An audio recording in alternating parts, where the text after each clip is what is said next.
What is up, blockchain gang? I spent the last 10,000 hours scouring the internet to bring you the latest and greatest news on blockchain gaming because I had nothing better to do today, but you might. He's such a loser. Shut up, disembodied voice. You know we can all hear you. However, my loss is your gain, so here we go.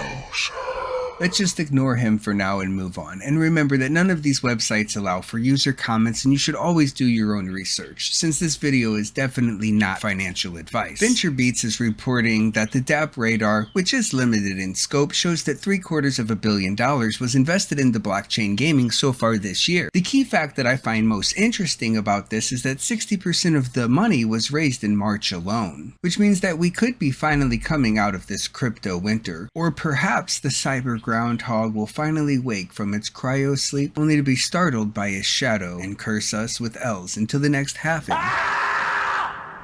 That was a dumb joke.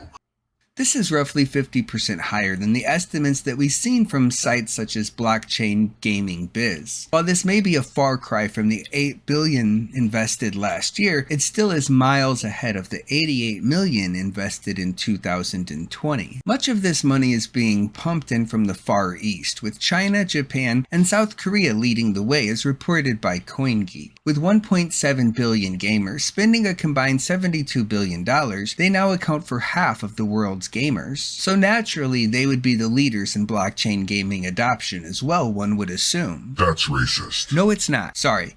62 of the top 100 gaming studios are also from this region, including Nexon, who will soon launch a blockchain version of their original game, MapleStory, that was announced last June. Last month was also met with the announcement that MapleStory would be on the Polygon blockchain, and new users have surged since then to land it in the second place in size among all gaming blockchains, still far behind Wax, which doesn't make any sense because I love the gasless transactions on Wax, but they only have browser-based games. Your mom's a browser-based game. Some people are attributing the success of the Polygon chain to the launch of the beta release of Hunters on-chain. But after playing the game, I can say that it would probably have more to do with the announcement of great partnerships with Nexon, Immutable X, and major global brands. Hopefully, they are not just dumping money on the market to attract new users as inside investors and the development team try to liquidate their holdings. There was also some crazy speculation on Matic as a giant whale recently unstaked over 50 million tokens and transferred half of them to Binance. Are you gonna tell him it was us?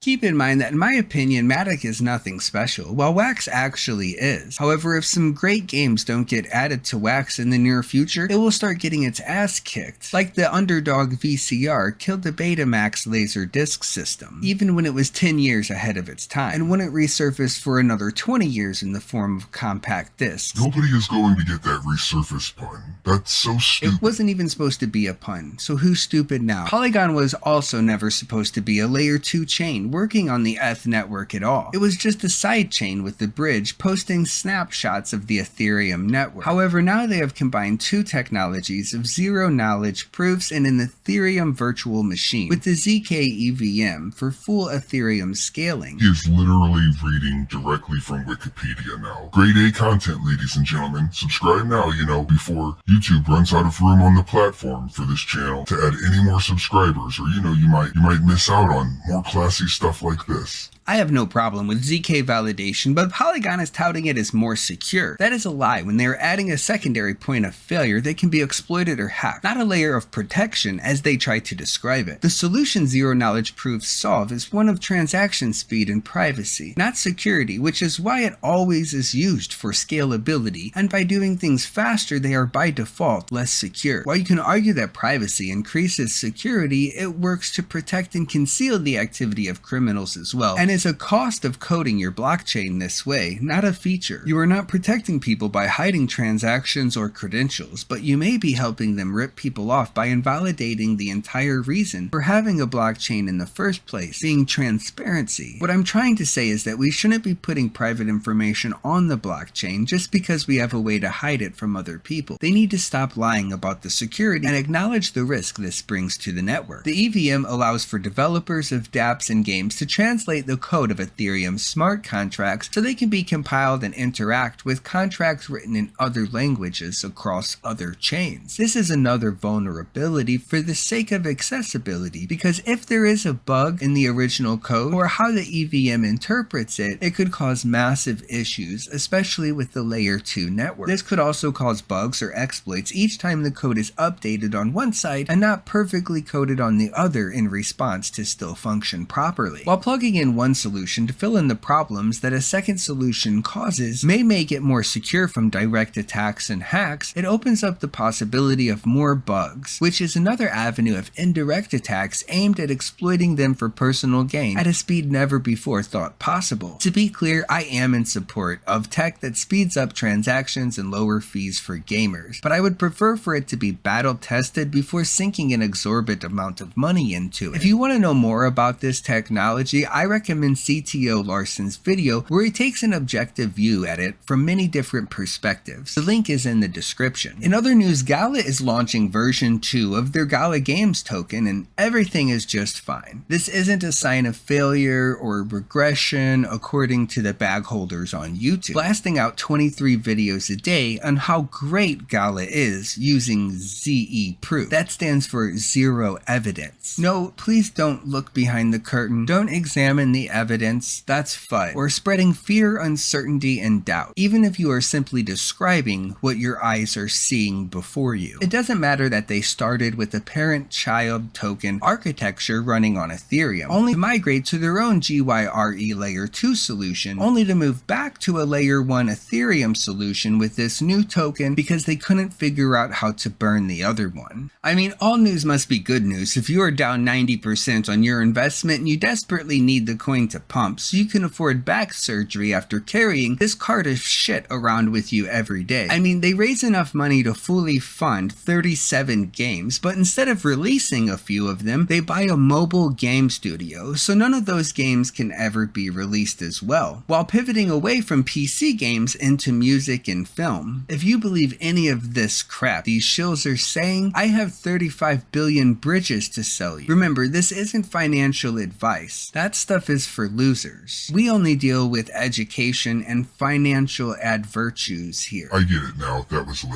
Thank you for your time. Please try to stay tuned for the following public service announcement. Every 17 minutes, another video is uploaded to YouTube promoting Gala Games. Galactosis is a serious epidemic affecting millions of households all over the world. I was desperate, you know, I just needed a quick fix, and they said I would get 100 tokens if my video got the most views, and then they told me to take off my shirt. If you or a loved one see a patient that is suffering from galactosis, or perhaps a case of Gala Game Green, please tell them to stop it and get some help. This message has been paid for by the fine advertisers on YouTube who unanimously and wholeheartedly agree with and approve of its contents in their entirety. You are definitely getting sued for that. Thank you for watching. That is all I have for you today. Don't forget to subscribe so we can do this again sometime.